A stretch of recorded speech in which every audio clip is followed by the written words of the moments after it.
थाने में सुंदरकांड पर मध्य प्रदेश में जमकर सियासी बवाल मचा हुआ है। दरअसल कांग्रेस महासचिव दिग्विजय सिंह ने सवाल उठाए हैं। दिग्विजय बोल रहे हैं कि थाने में सुंदरकांड करना गैर कानूनी है। थाने में सुंदरकांड करवाने वालों पर कार्रवाई हो, ये मांग भी कर रहे हैं। और साथ ही देखिए ये भी कह रहे हैं कि नहीं तो कांग्रेस थाने में बकरीद मनाएगी। तो गुरुवार को मंत्री दरअसल विश्वास सारंग के खिलाफ भोपाल में कांग्रेस सड़क पर प्रदर्शन कर रही थी। इस दौरान भोपाल के अशोका गार्डन इलाके के थाने के प्रांगण में सुंदरकांड पाठ के आयोजन की जानकारी कांग्रेस महासचिव दिग्विजय सिंह को मिली। इसी के बाद रणनीति बदलते उन्होंने थाने में सुंदरकांड के पाठ का मुद्दा उठा दिया। दिग्विजय ने कहा, थाना प्रांगण में किसी को सुंदरकांड पाठ करवाना गैर कानूनी है। किसी को अगर इसकी इजाजत दी गई तो फिर कांग्रेस मध्य प्रदेश के हर थाने में बकरीद मनाएगी, सुंदरकांड करवाएगी। हर कार्यकर्ता का जन्मदिन भी थाने के अंदर ही मनाया जाएगा।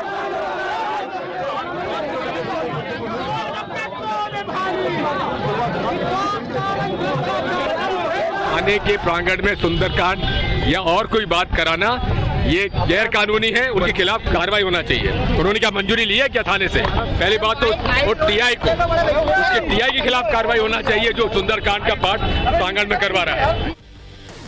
तो थाने में सुंदरकांड का आयोजन देखकर भड़के दिग्विजय सिंह दरअसल, और आज कांग्रेस कार्यकर्ताओं को लेकर भोपाल में पुलिस थाने में बकरीद मनाने की मंजूरी लेने जाएंगे। तो जरा सोचिए कि दरअसल ये हुआ क्या है, आपको बताते हैं। और दिग्विजय सिंह ने क्या कहा है, दरअसल उन्होंने देखिए ये कहा है, वो जब प्रदर्शन कर रहे थे बीजेपी के खिलाफ तो उन्होंने थाने में सुंदरकांड होते देखा। तो कहा, हम एक थाने में एफआईआर कराने गए थे, वहां सुंदरकांड का पाठ किया जा रहा था। तो उसके बाद उन्होंने कहा कि मैं भी 10 साल सीएम रहा, लेकिन ये नियम नहीं है। पुलिस अधिकारी ने बताया कि थाने में सुंदरकांड का आयोजन एक आम व्यक्ति के जन्मदिन के उपलक्ष्य में करवाया गया है, जिसको लेकर दिग्विजय सिंह ने आगे ये कहा कि ये नियम के तहत है। ये भी उनको बताया गया पुलिसकर्मी की तरफ से, और अगर ये नियम के तहत है तो कांग्रेस पार्टी भोपाल के सभी थानों में आवेदन देने वाली है। दिग्विजय सिंह ने देखिए कैसे इस पर सियासत छेड़ दी। उन्होंने कहा कि हम भी अपने कार्यकर्ताओं का जन्मदिन थानों में मनाएंगे। और इतना ही नहीं, दिग्विजय सिंह ने यह भी कहा कि हम बकरीद का त्योहार भी हर साल थाने में ही मनाएंगे, इसको लेकर के भी आवेदन देंगे। तो सुंदरकांड का थाने में पाठ कराना दिग्विजय सिंह को इतना नागवार गुजरा कि दिग्विजय सिंह देखिए इस पर कैसे जमकर राजनीति कर रहे हैं। बड़ी खबर बता रहे हैं, दिग्विजय के बयान पर बीजेपी ने भी पलटवार किया है। दिग्विजय ने फिर हिंदुओं को अपमानित किया, बीजेपी आरोप लगा रही है और साथ ही ये कह रही है कि समाज को बांटने की राजनीति दिग्विजय सिंह कर रहे हैं। दरअसल थाने में सुंदरकांड के जवाब में बकरीद और दूसरे कार्यक्रम करवाने के दिग्विजय के बयान पर बीजेपी ने क्या क्या सवाल उठाए हैं, चलिए वो भी हम आपको बताते हैं। तो भारतीय जनता पार्टी साफ साफ कह रही है कि दिग्विजय सिंह जानबूझकर हिंदुओं को अपमानित कर रहे हैं। दिग्विजय सिंह ये कोशिश कर रहे हैं ताकि सौहार्द खराब हो, माहौल खराब हो। तो बीजेपी की तरफ से क्या क्या सवाल दिग्विजय सिंह के ऊपर उठाए गए हैं, क्या पलटवार किए गए, चलिए वो भी हम आपको बता दें। तो देखिए बीजेपी कह रही है कि नमाज के लिए सड़क घेर ली जाती है, तब दिग्विजय सिंह चुप क्यों रहते हैं, तब क्यों नहीं बोलते। इसके अलावा सवाल ये, मुहर्रम जुलूस में फिलिस्तीन जिंदाबाद के नारे पर दिग्विजय सिंह की जुबान क्यों नहीं खुलती। सुंदरकांड से इतनी परेशानी है तो इस वक्त क्यों चुप हो जाते हैं।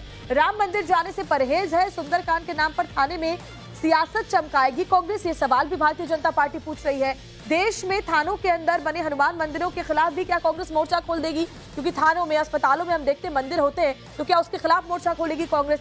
तुष्टीकरण की राजनीति करने वाले दिग्विजय को सनातन से इतनी नफरत क्यों है कि अगर एक जगह उन्होंने सुंदरकांड पाठ होते सुन लिया तो वो इतने बौखला गए कि अब बकरीद मनाने की बात कर रहे हैं।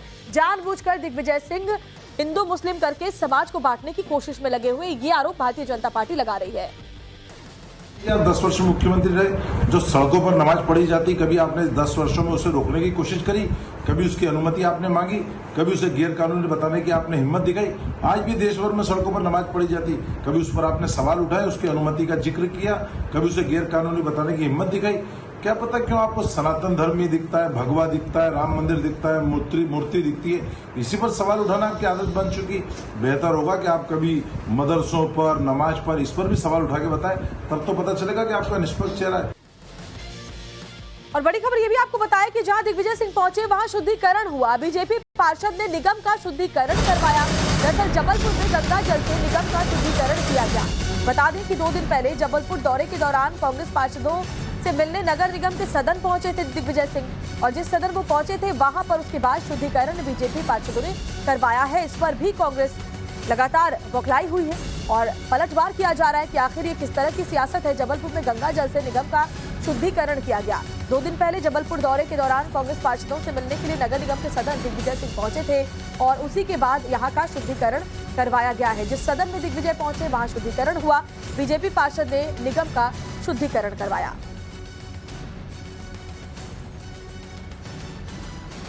और हमारे साथ हमारे सहयोगी मकरंद काले इस वक्त सीधे जुड़े हुए हैं। मकरंद, ऐसा लगता है कि दिग्विजय सिंह अचानक से अपनी रणनीति बदल लेते हैं, मौका देख करके नई स्ट्रैटेजी बनाने लगते हैं। जब थाने वो पहुंचे और वहां पर सुंदरकांड का पाठ होते देखा तो इतने बौखला गए कि अब ये कह रहे हैं कि हम अब बकरीद मनाएंगे हर थानों में जाकर के। देखिए, सुंदरकांड पर दिग्विजय सिंह बौखला गए। वजह ये थी कि वहां पर मंत्री विश्वास सारंग के इस्तीफे की मांग को लेकर और उन पर एफआईआर की मांग को लेकर पूरा कांग्रेस का डेलीगेशन पहुंचा था। तमाम जो वरिष्ठ नेता हैं वो पहुंचे थे। तो अब ऐसे में जब वहां पर सुंदरकांड हो रहा था और ऑलरेडी बीजेपी के कार्यकर्ता वहां पर मौजूद थे, इसको लेकर के वहां पर बहस शुरू हुई कि पुलिस थाने के अंदर बीजेपी के कार्यकर्ता इतनी बड़ी तादाद में मौजूद कैसे हैं। तो वजह बताई गई कि वहां पर सुंदरकांड चल रहा है और उसमें शामिल होने के लिए स्थानीय लोग आए हुए हैं। तो ये बौखलाहट जो थी वो इस वजह से और ज्यादा बढ़ गई, क्योंकि उस सुंदरकांड के बहाने वहां पर ऑलरेडी मंत्री के तमाम कार्यकर्ता पहले से पहुंचे हुए थे, जिसकी वजह से कांग्रेस और बीजेपी के कार्यकर्ता आमने सामने आ गए और जिस तरह से शिकायत करनी थी उस तरह से वो नहीं कर पाए। तो एक खींच वो वहां पर कांग्रेसियों की और दिग्विजय सिंह की नजर आई।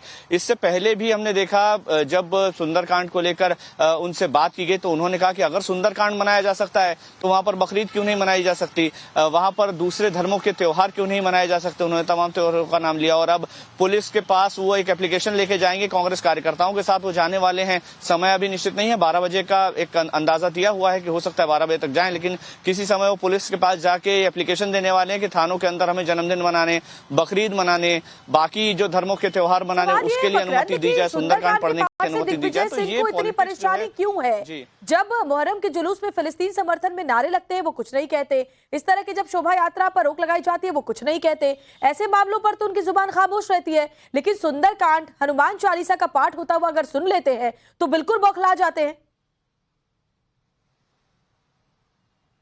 जी बिल्कुल, बीजेपी का आरोप भी यही है कि आखिर क्यों ऐसा होता है कि दिग्विजय सिंह मुहर्रम के जुलूस पर कोई सवाल नहीं खड़ा कर रहे, सड़क पर नमाज होती है उस पर कुछ नहीं बोलते, हिंदुओं के त्योहारों पर ही क्यों निशाना साधते हैं, क्यों उनको बकरीद मनानी है थानों के अंदर। तो ये सवाल तो खड़े होते हैं जब इस तरह के बयान दिग्विजय सिंह के जुबान से सामने आते हैं। वो जिस तरह से तुष्टीकरण की बात करते हैं, बीजेपी बार बार इस मुद्दे को उठाती है। अब जैसे नीट के सवाल पर उनका कहना है कि उसमें 12 लाख हिंदू बच्चों ने एग्जाम दिया है, उनको लेकर के बीजेपी कुछ नहीं बोलती।